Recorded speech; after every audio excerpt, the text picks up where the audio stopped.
가랑비에 옷 젖는다 이런 말이 있는데, 제가 오늘 예배 시작 한 20분 전에 도착했지만 정말 이 가랑비에 옷 젖는구나. 예배도 이 찬양이 또 클라리넷 연주가 있어서 그런지 잔잔하게 우리의 심령을 가랑비에 옷 젖듯이 은혜를 주시는 것을 느끼게 되고, 또 오늘 신덕승 목사님 유임식이잖아요. 제가 깜짝 놀랐습니다.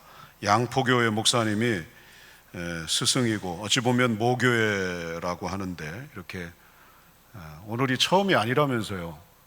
오셔서 설교하신 게 부임 때도 오셨고 오늘도 오셨고, 교회가 좋은 건지 목사님이 실력 있는 건지 두 가지 다인 것 같기도 해요. 또 평강교회 목사님, 굉장히 유명하신 목사님이신데 그러니까 오늘의 신덕승 목사님이 하루아침에 만들어진 게 아니라 가랑비에 옷 젖듯이, 그렇죠? 양포교회 때부터 하나님께서 은혜의 단비를 촉촉히 적셔주셔서 또 중간에 여러 교회들을 거쳤지만 또 평강교회에서 오래 있었다 그래요. 오늘 평강교회 교인들도 아마 여러분 오신 것 같고, 가랑비에 옷 젖듯이 하나님이 은혜를 주셔서 오늘 한양교회 유임 목사가 되게 하셨다 하는 생각을 하게 되었습니다. 그 일본의 어느 제빵사 얘기를 제가 잠깐 하려고 합니다. 책에서 코로나 전 때 읽었던 책이라서 지금은 이 빵집이 그대로 있는지 아니면 바뀌어졌는지 모르겠습니다. 여러분 기회되면 달을 보며 빵을 굽다 이런 제목의 책이었거든요. 거기에 스카모토 쿰이라고 하는 제빵사 얘기인데, 그 책에 소개된 바로는 여기는 가게는 없고 온라인 판매만 하는 그런 빵집입니다.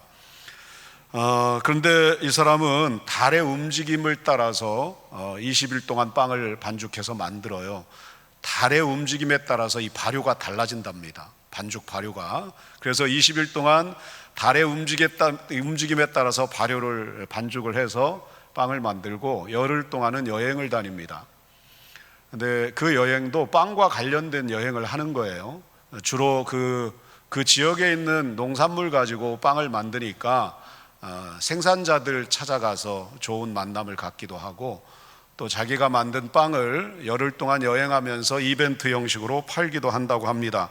그런데 이분의 빵을 기다리는 사람이 5,000명 정도 된대요.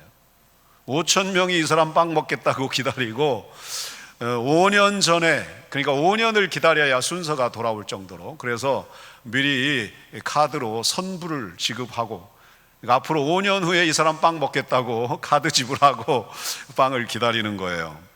혼자 일을 합니다.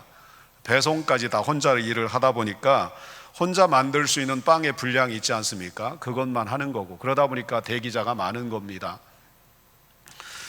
그리고 20일 동안 빵을 만드니까 또 찾는 사람들이 많으니까 이 사람이 20일 동안 일할 때는 아침 8시 30분부터 일을 시작해서 다음날 새벽 3시 30분까지 일을 한다고 합니다. 2018년도에 이 사람의 빵집 이름이 히오리 브롯인데 개업 3주년을 맞이했습니다. 그러면서 이제 책이 나왔고, 그게 일본 전국을 다 3년 만에 흔들어 놓았고, 한국에까지 이 빵집이 책을 통해서 소개될 정도로 흔히 말하는 대박 난 거죠. 유명한 빵집이 되었습니다. 그런데 이 사람이 처음부터 이런 빵집을 하려고 했던 것이 아니래요. 그 책에서 이런 말을 합니다. 살면서 만난 사람들이 나의 인생을 만들었다. 살면서 만난 사람들이 자기를 이렇게 바꿔놨다는 겁니다. 이분을 이렇게 만든 결정적인 힘은 뭐냐? 사람이에요. 대학교 때 친구가 제빵사가 꿈이었답니다.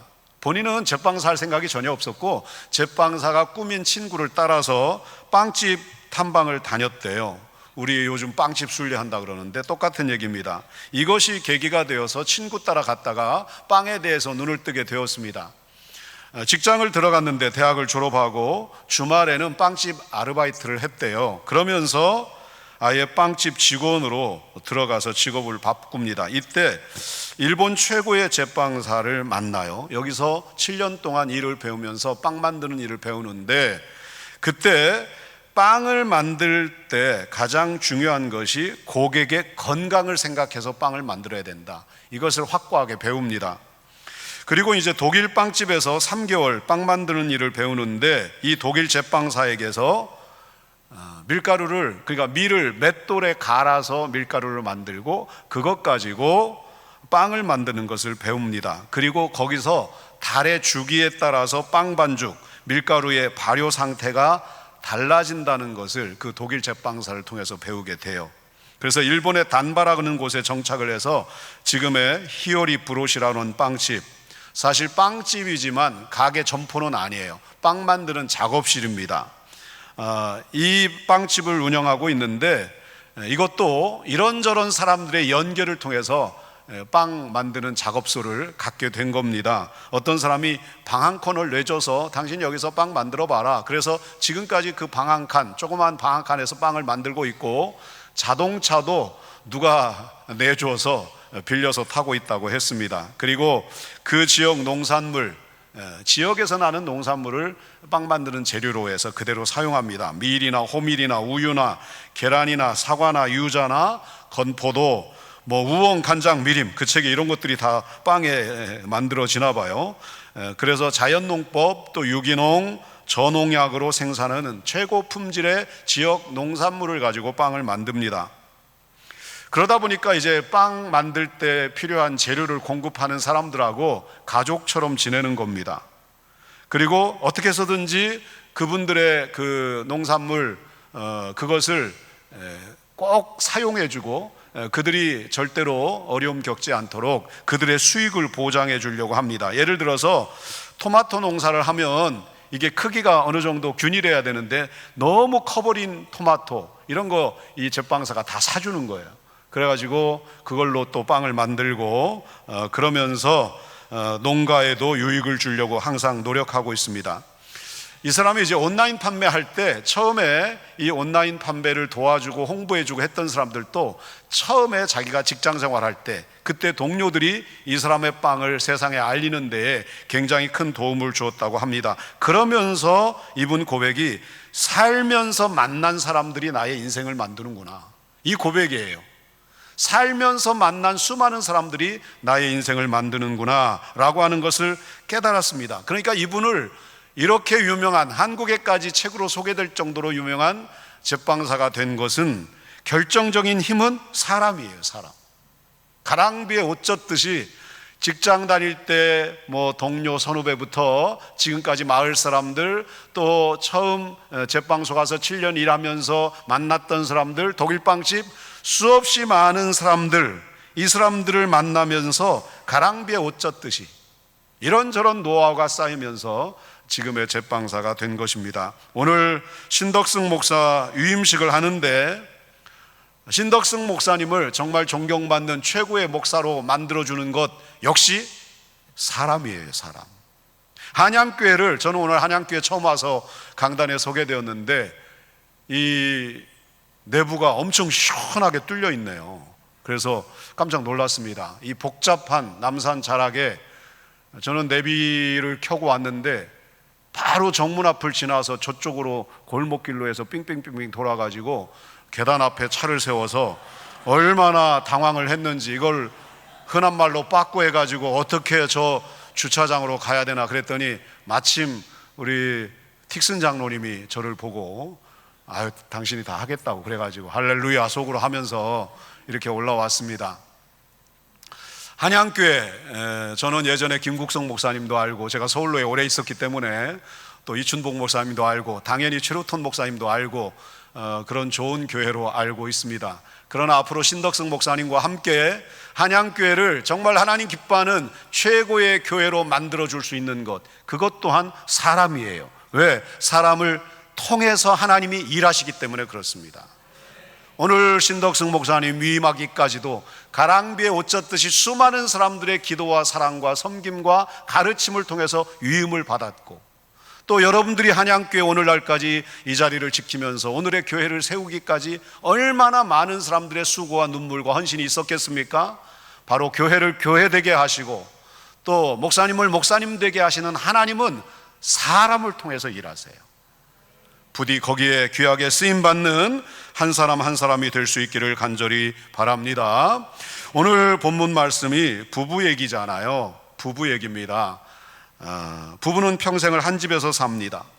그 그 제빵사 얘기 보면 우연히 만난 한 사람 한 사람이 그의 인생을 바꾸어 놓았는데 부부는 한평생 한 집에서 살아요. 절대적인 영향을 주고받으며 삽니다. 그런데 자세히 살펴보면 부부 역시 가랑비에 옷 젖어요. 평상시에 무심코 던졌던 섭섭한 말 한마디 한마디가 쌓여서 상처가 되고 병이 되고 조론도 하고 이러는 것 같더라고요. 또 남편의 건강을 생각해서 당뇨를 가지고 있는 남편을 생각해서 매일 출근할 때 잡곡밥 싸서 도시락으로 넣어주는 그런 사랑과 섬김과 보살핌이 쌓이고 쌓여서 어떤 분은 당뇨가 싹 없어졌다 이런 얘기들도 들었습니다. 가랑비에 옷 젖습니다. 그리고 오늘 본문은 그 가랑비에 옷 젖는 것은 곧 순종이라고 교훈하고 있습니다. 특별히 아내들에게 남편에게 순종해라 또 순종해라 이런 말을 계속합니다. 순종이 가랑비처럼 쌓이게 해라. 그러면 남편의 옷이 젖는다 그래요. 1절에 말씀을 순종하지 않는 자가 나오는데 불신 남편을 말합니다. 말씀에 순종하지 않는 남편, 불신 남편이 있느냐? 이런 사람들은 아내의 말을 통해서가 아니라 아내의 순종하는 삶, 순종하는 행실을 통해서 그런 순종하는 행실이 쌓이고 쌓일 때 감동하여 그 마음이 열리고 주의 은혜가 임하고 구원에 이르게 된다. 하나님께 돌아오게 된다. 이렇게 말합니다. 그래서 순종이 쌓여서 불신 남편이 구원을 받게 하려면 내면을 잘 가꾸라는 거예요. 오늘 성경에 머리를 꾸미고 금은 보석으로 치장하고 명품 옷 입고 이런 외모 단장하려고 하지 말고 마음에 숨어있는 사람, 내 내면 온유와 안정한 심령으로 가꾸라 이렇게 말합니다. 남편이 혹여 내 마음에 들지 않은 부분들이 계속 보여도 맞서서 응수하지 말고 온유와 안전한 심령으로 대하라 이렇게 말합니다. 이게 하나님 앞에 값진 거다. 그동안의 믿음의 아내들이 다 그렇게 살았고 아브라함의 아내 사라가 그렇게 살았다. 너희들도 그 뒤를 따르라고 말합니다. 그러면 가랑비에 옷 젖어요. 하나님이 역사하시고 성령님이 역사하십니다. 불신 남편이 마침내 감동을 받아 하나님 앞으로 돌아오게 된다. 구원받는다. 그래서 자랑스러운 믿음의 아내 족보에 들어가도록 하여라 이렇게 말씀하십니다. 그런데 남편 얘기는 짧게 해요. 아내들이여 불신 남편 특별히 순종해라 순종해라 내면을 잘 가꿔라 이것은 1절부터 6절까지 나오는데 남편 얘기는 딱 7절 하나예요. 좀 부당해 보이지 않습니까? 아내만 순종해야 되나? 좀 차별하는 것 같아요. 아내가 남편에 순종할 부분이 훨씬 더 많고 남편이 아내를 섬기는 부분은 간단하고 아내가 남편에게 더 많이 일방적으로 희생이라고 하는 것 같고 남편은 아내의 섬김만 받게 말하는 것 같고 이렇게 오해할 수 있습니다. 그러나 그렇지 않습니다. 지금 베드로의 편지를 받는 남편들은 모두가 다 그리스도인들이에요. 이 편지를 받는 남편들은 모두 그리스도인들입니다. 그리고 이 당시에는 남편이 그리스도인이면 자동적으로 거의가 다 그의 아내나 자녀들도 대부분이 다 그리스도인이었습니다. 그러므로 믿지 않는 남편을 둔 아내의 경우처럼 구체적으로 이렇게 해라 이런 지침들을 그렇게 많이 주지 않아요. 단 남편들에게는 이 결혼에 대한, 가정에 대한, 결혼관계에 대한 하나님의 뜻, 하나님의 지식을 잘 갖고 대하라. 그러니까 하나님의 시각 가지고 아내를 대하라. 하나님의 마음 가지고 하나님의 지식을 가지고 아내를 대하라. 이것만 강조합니다. 그러면서 그 내용을 보면 남편도 약하지만 아내는 더 약하다. 그러나 생명의 은혜를 함께 이어받을 자다. 영생을 얻은 똑같은 구원받은 하나님의 사람이다. 그러니 아내를 귀하게 대하라. 당시의 여자는 하찮은 존재였어요. 당시의 여자는 남성의 부속품과 같이 옆에서 그냥 일방적으로 남편을 위해서 희생하고 돕고 섬기는 그런 역할에 불과했습니다. 그러나 오늘 성경은 아니에요. 생명의 은혜를 함께 이어받을 자다. 생명의 은혜를 함께 이어받을 자다. 영생을 얻은 똑같은 구원받은 하나님의 사람이다. 그러니 귀하게 대하라. 그래야 기도가 막히지 않는다. 할렐루야. 그러니까 정리하면 아내는 남편에게 순종하고 남편은 아내를 더 귀히 여기고, 남편에 대한 부분이 딱 한 절이지만 하나님의 시각, 하나님의 마음 가지고 그들은 똑같이 구원받은 하나님의 사람들이요 영적으로는 동역자니 아내를 귀히 여겨라. 아내는 남편에게 순종해라. 이게 함께 가야 된다 말씀하십니다. 오늘 신덕승 목사님이 한양교회 유임 목사가 됩니다. 유임 목사가 된다는 것을 앞에 여러 선배 목사님들은 목사님이 교회와 결혼하는 것으로 비유를 많이 하더라고요. 생각해보면 맞아요. 목사님이 이제 오늘 한양교회하고 결혼하는 겁니다. 끝까지 가는 거예요. 목사님 별로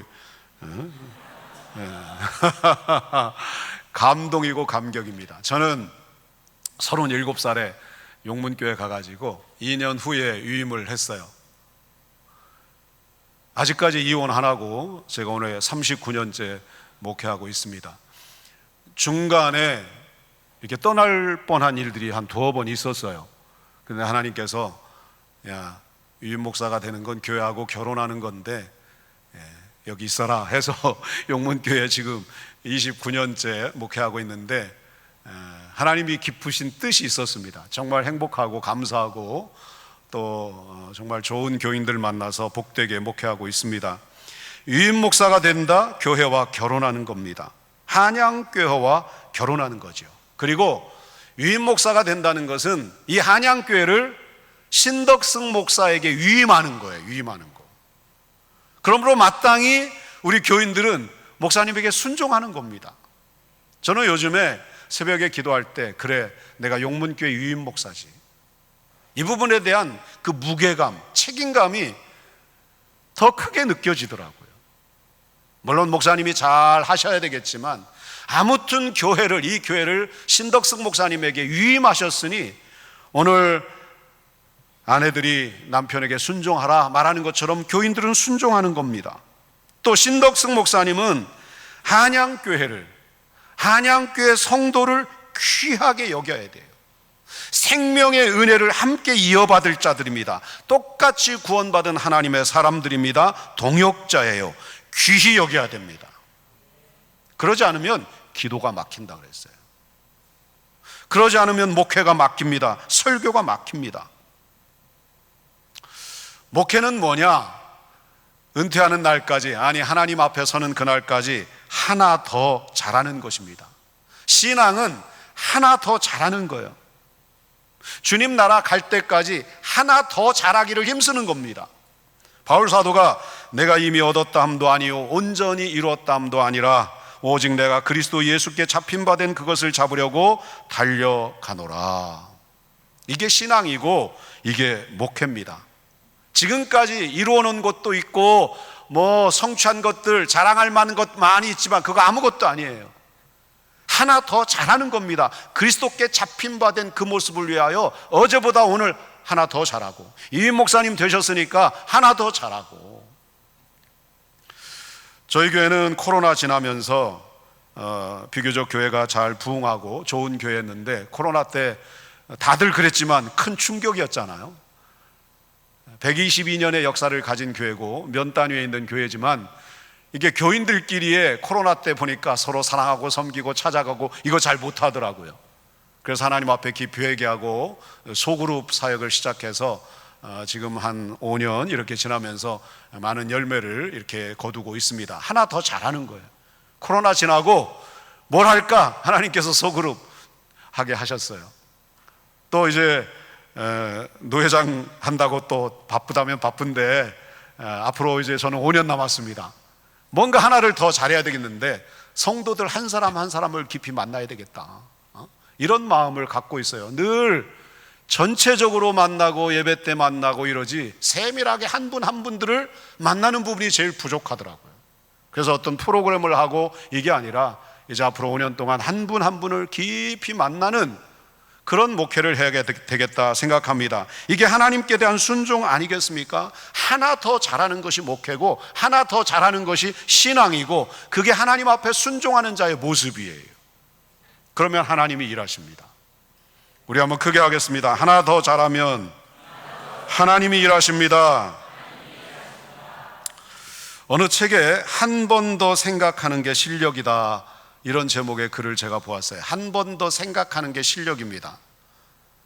목회자도 교인들도 어떤 일이 맡겨졌을 때 한 번 더 생각하고 또 생각하고. 여러분, 목사님과 성도들과의 차이는 생각을 더 많이 하는 분이 목사님이세요.